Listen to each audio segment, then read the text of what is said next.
All right, joining us now as we continue our series of post-draft interviews with general managers from throughout the National Football League. Steelers GM, finishing his first draft as the man in charge, but he's been in that draft room a few times, Omar Khan. Omar, welcome back. How are you? Hey, doing great. Thanks for having me, Mike. How different is it being the guy who's sitting in the GM chair at the draft?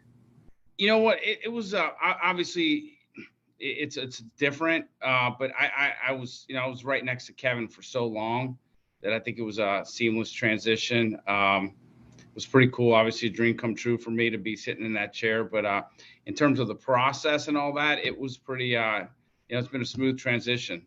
So I had a great teacher in Kevin. I've learned from one of the best of all time, and watching him in action. So it was easy. He's always been one of my personal favorites, and I saw recently he's helping with transitional issues for former players, which I think is a great thing. It's an underutilized facility that a lot of teams don't really engage in. How involved was he in the scouting and the draft process, and just for you to bounce ideas off of, ask questions of as you got ready for your first draft in charge of the room? He wasn't really involved directly in the process, but he's always been, from the day I got this job, he's been available to me. And I text him, I call him, I ask him for advice on certain things, and how to handle certain situations. And he's always available to me, and it's always been a great resource. We got a laugh earlier this week. We played a clip of you and Coach Tomlin, and Tomlin used a term that I had never heard before: the con artist. Now, look, that's always had a negative connotation. You don't want to be a con artist, C-O-N. I guess K-H-A-N is a better formulation of the term. Where'd that come from? I don't know. I mean, that day he said his mom had said that she had read that somewhere, and he just got a real kick out of it. And little did I know he was going to bring it up in the press conference, but he did. I mean, I've been called worse. So what am I going to say? We all have. And again, C-O-N bad, K-H-A-N good. And there is an artistry to the job that you've done. One of the things that I also got a chuckle from this week, the description by Coach Tomlin of his pursuit of goons. And he has since explained and elaborated on what he's looking for. I think it came from one of your draft picks first, but then Coach Tomlin was on Sirius XM talking about it. How do you scout for goons, and what's your understanding of what Coach Tomlin is looking for when he wants a goon? Well, I didn't see his Sirius radio interview or his explanation of that. What I can tell you is that, after the season ended last year, obviously disappointed, we missed the playoffs. But there was a lot of good that came from the last month of football.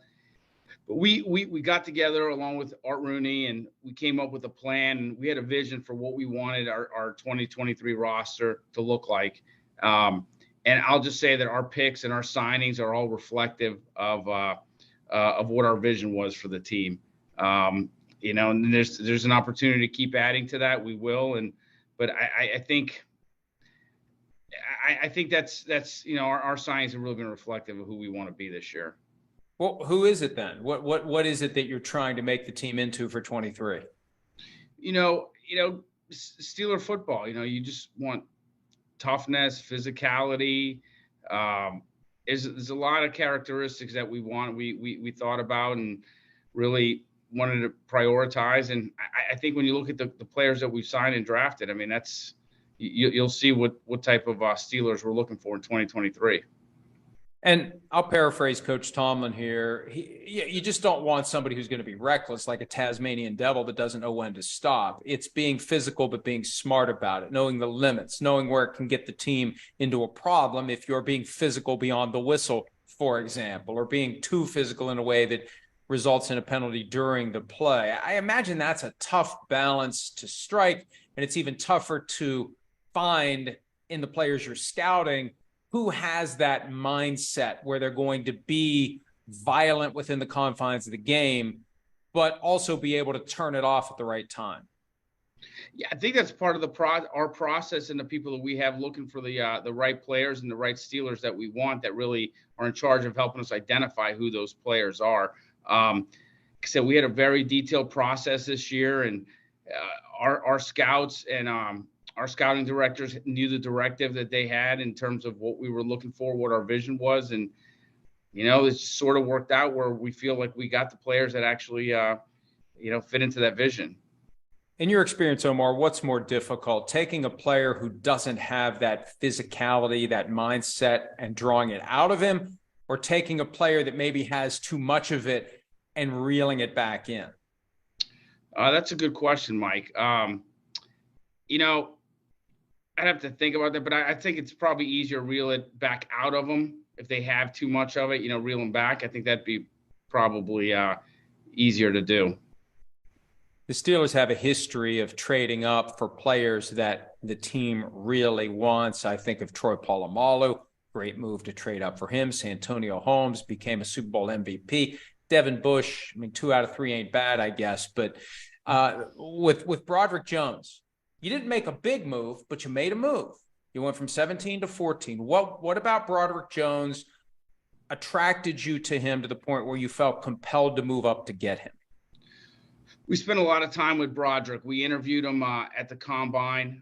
We went to his pro day, had dinner with him the night before his pro day, spent a lot of time with him at his pro day, and then we brought him in for one of our 30 visits. And we just felt like he was a Steeler. He was just a very impressive young man, and obviously he's a good player, and the future's bright for him. He hasn't played a ton of football, and there's a lot of upside there. But going through the process, he was a player that we had targeted, and the way the board was coming down, we knew there was a chance he'd still be there. But once we got opportunity to get to 14, it was a no-brainer for us. What's the moment for you, Omar, when you decide this guy's a Steeler? What is it that he said, that he did? What happened that caused you to say this is our kind of guy? So that's another good question. When you're a part of this organization, people ask me this all the time, like, what does it mean to be a Steeler? And when you're part of this organization, you just sort of know when you've been here long enough. Like I gave you 1,000 characteristics, but you just sort of know. And, just being around Broderick and Keanu Benton, Nick Herbig, Darnell Washington, when you're around, you just know that these guys are going to fit into our culture and they're going to make us better, and their Steelers are going to be impactful in the community. You just know. That's the best way I could answer it. It's just, I could give you a million characteristics, but we just know. Well, and I've been in and around Pittsburgh my whole life. I think I can sum up some of them. You've got a certain amount of loyalty, commitment, pride, selflessness, all the things that you need to get 53 guys to come together and behave like a team. And look, we see other characteristics that certain players have where it becomes problematic. Selfishness, one of them, but there's a model to it, I guess. And it is something that maybe you just know it when you see it. When the package is there that has everything you're looking for, you've got the characteristics that make a guy suited to wear black and gold. Yep. That's right. Okay, so last 2 years, you had Najee Harris, fell to 24, didn't have to trade up and get him. Everybody kind of had an inkling you were maybe targeting him. You didn't get jumped. You didn't have to move. Kenny Pickett last year, same idea. A lot of people thought you were going to go quarterback. Some people thought Malik Willis. Some thought Kenny Pickett. You didn't have to move to go get him. What was different this year where you felt like, to get our guy, we can't just let it fall. We have to go up? We had a couple players that we targeted, and Broderick was in that group. And as the draft was going, as I mentioned earlier, it was just we didn't want to risk him not being there. We felt like he's going to help us not only on the short term but long term. And we worked the phones, and the opportunity was there for us to trade up and get him. And we had to give up a fourth, and you don't like to give up your draft picks if you don't have to, especially when you don't have a lot of them in a given year. And it was just an opportunity. The opportunity was there, and we were convinced that we wanted to make Broderick a Steeler. And obviously, you made the move when you did because I'm assuming you believe that the Jets would have taken him at number 15. Otherwise, you would have let it play out one more step. What kind of information do you have in that moment that tells you the Jets are likely going to take him? Is it mock drafts? Is it your own research? Do you have inside information? Does somebody tell you, hey, look, I've been talking to the Jets. I think they're going to look at this guy. What is it that allows you to come to the conclusion that you believe if he's there after 14, the Jets are going to take him? Yeah, no inside information, but we have our Sheldon White, who's our director of pro, does a really good job of preparing us leading into the draft as to what every team's specific needs are and what he believes their priorities are. And it wasn't just the Jets, but there were teams behind us that, we had the same concern that they might come up and had a need for an offensive tackle that might come up and trade up to get Broderick. And, again, when the opportunity was there, we just didn't want to take the chance of waiting to see if he was there or not. But we had no inside info that that's who the Jets were going to take. It's just a hunch. I saw someone report this week that Bill Belichick, the coach of the Patriots, deliberately took less than maybe he could have or should have gotten for that 3-spot drop just to stick it to the Jets. Did you get the impression that he was motivated to make that move? I did not. I mean, those conversations did not happen with us. I think when these trades happen, we make an offer and say, this is our best offer. And if it works, great. And if it doesn't, it doesn't. And, that's what we were comfortable giving up, was a 4th-round pick. And, fortunately for us, it worked out for us and the Patriots. Now, you guys had basically a second first-round pick, given that the Dolphins forfeited theirs. You had pick number 32, number 1 in round 1, but de facto last pick of round 1. Once you make the trade up and take Broderick Jones at 14, how active are you the back end of round 1, exploring the possibility of maybe moving back into round 1? Is that something that happened? Yeah, we had the conversations, and we talked to a couple teams, and the deal couldn't manifest itself, but the conversations really happened once round 1 happened. Round 1 was over. We got a handful of calls and got some serious offers, and we thought about it long and hard, but at the end of the day, we didn't want to trade away from Joey. I'm always fascinated by that 18-hour pause, Omar, between the end of round 1 and the start of round 2, because if you hold that top pick, it's like having the first overall pick in the draft, where you can entertain for much more than 10 minutes the possibility of doing that trade. And there were teams that were motivated to move up. We saw the Titans, the Raiders, and the Falcons each move up. I think they had different targets in mind for each move that was made. How close did you come to accepting one of those offers to move out of number 32? We had some really strong offers, and with Art Rooney and Mike Tomlin, we got together, talked about them, and at the end of the day, the risk of trading away from Joey just wasn't worth it for us. We thought very highly of Joey Porter Jr. and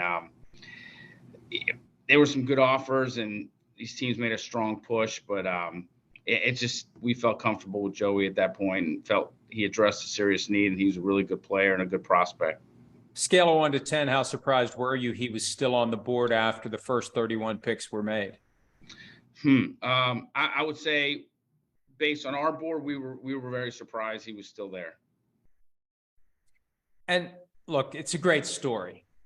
And maybe if there was no draft, Joey Porter Jr. is a guy you would have signed. He would have chosen to come to you the way he chose to go to Penn State. How much of the organization's knowledge of his dad, of him as a little boy, every step of the way, how much of that influenced the assessment of Joey Porter Jr.? I know at a certain point it's robotic and it's quantitative, but how helpful was it that this is somebody you guys have known for years? Well, I'd say from the football standpoint, it's a credit to Joey. I mean, it's a reflection of his success at Penn State and his abilities.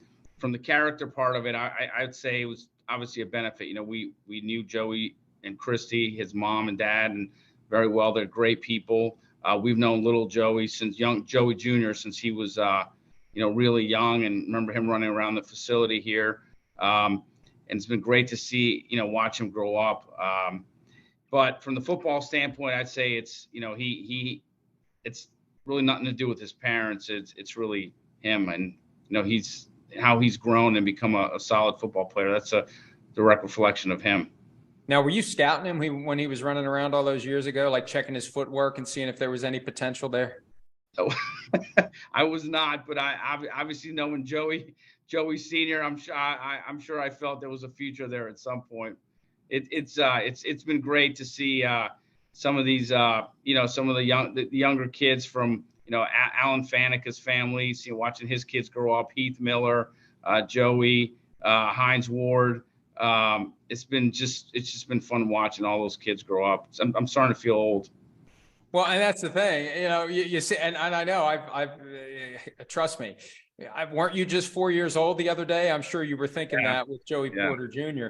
Yeah. There's an element of it that I tried to articulate on our show this week where I could envision Coach Tomlin kind of taking him aside saying, look, people are going to think you're here because your dad was here and you've got to prove yourself on your own. And it's kind of a challenge to you to be your own guy and to prove why you belong here, that you have to establish yourself separate and apart from your name. Is that part of the challenge going forward? And is my assessment anywhere close to the mark that that's kind of the way Mike Tomlin's going to approach it with Joey Porter Jr.? Yeah, I think part of that was part of the visit when he came in. We had him come in for a visit. Was just addressing the fact that we do business with you. You're in Pittsburgh. It's your hometown, and what type of effect is it going to be? The good, the bad, and everything. And that was all addressed during that 30 visit, and we felt really comfortable with it. One of the moves that you made this year that fascinated me, and it was kind of hiding in plain sight, and I didn't think anything of it, but it was the Allen Robinson trade. Once the Steelers traded for Allen Robinson, my reaction was they must know something the rest of the league missed out on. And my first thought was, this must be a guy you really liked back in 2014 coming out of Penn State. He went round 2 to the Jaguars, obviously. He's been around the league. He's done some great things, had a down year last year. Things didn't work out with the Rams. You had an opportunity to get him a pretty good deal for the team. But I'm curious to hear, Omar, what it is that you see in Allen Robinson and how much of it does date back to the work that the organization may have done scouting him coming out of Penn State 9 years ago. Well, I'd say that's where it all started. He really Coach Tomlin got a great feel for him when he was coming out of college and out of Penn State. Got to know, his parents at the pro day and got to know Allen a little bit. Obviously, they interacted whenever we played. He was a free agent last year. We had an interest in him, and it didn't work out. He ended up going to the Rams. But one of the things that Coach and I had discussed early this year was we wanted to find a veteran leader in that receiver room. And when the opportunity came about where we were able to have some conversations with the Rams, and they went on for a few weeks, it was a no-brainer for us. Just the leadership, obviously the talent. He just brings so much to the organization. He's just a great community person. He's exciting to have him as part of this team. Why was it important to find a veteran leader for your receiver group? We got it's a young group, and you always like having a veteran in there, and he can play in the slot, he can play outside, and has some flexibility, and it's always good to have a strong leadership, a veteran leadership presence in that room. Ever since I've been here, when we've been successful, there's always been that individual in that room. Tell me what your work days are like now that the draft has come and gone. It's still trying to catch up a little bit with my family. I've neglected them a little bit over the last couple months, but just still coming in early. We're having meetings. We're reviewing how the draft process went, what we did and what we didn't do, what we could have done, where we can improve. We're trying to work on our process for next year. Right now, since it's fresh on our mind, we're getting ready for rookie camp next week. And we're still trying to get our 90-man roster together before we get to Latrobe. Let's fast forward to next week. The schedule is due to be released reportedly on Thursday. When that shows up in your email box or on your phone or wherever you get a chance to look at it, what's the first thing, Omar, that you check? The first thing I check, I think now that I have a family and kids, I think I first thing I do is check where we playing during the holidays. To make sure I think that's probably the first thing I check. But we kind of take I kind of take the wherever, whenever approach. So wherever they send us, whenever we'll be ready to go, and we'll go from there. Well, Omar, the Steelers are always ready to go. I was on 93.7 The Fan yesterday, or no, it was Wednesday, and they asked me if the Steelers are a playoff team. And I said, I am always going to pick the Steelers to be a playoff team. I am never going to pick against the Steelers. It's that organizational attitude. It's been there for 50 years. You've been part of it for more than 20 years. That desire, that commitment, and I know every team says they have it, but I feel like the Steelers have it top to bottom, inside and out. And it's one of the reasons you guys always need to be taken seriously. No matter how bad the season starts, there's always that reality of a strong finish like the one we saw last year. Yeah, I appreciate that. I mean, that's always our goal, to not only make the playoffs, but to go far into the playoffs. So we feel good about where the roster's at. Time will tell. Do you ever sit back, and I know that the standard response is we're only concerned about our own team, but over the past couple of years, past two off seasons, have you ever just thought, I wish some of these great players that were in the NFC would just stay there. Just stay there. There's too many great players that are jumping conferences, and it makes it harder to survive, to make the playoffs and advance when you've got all these great players who have now congregated in the AFC. Yeah, I mean, I think you said it when you started off the question, but all we can do is worry about ourselves and be the best team and best people we can be, and see where that takes us. Well, we wish you all the best with it, Omar. Thanks again for some of your time. Mike. Congratulations on the success, and we look forward to talking to you down the road. Thanks for having me on. I really appreciate it. Hi, I'm Mike Tirico, and thanks for watching. Make sure to hit subscribe for the latest news and highlights from NBC Sports.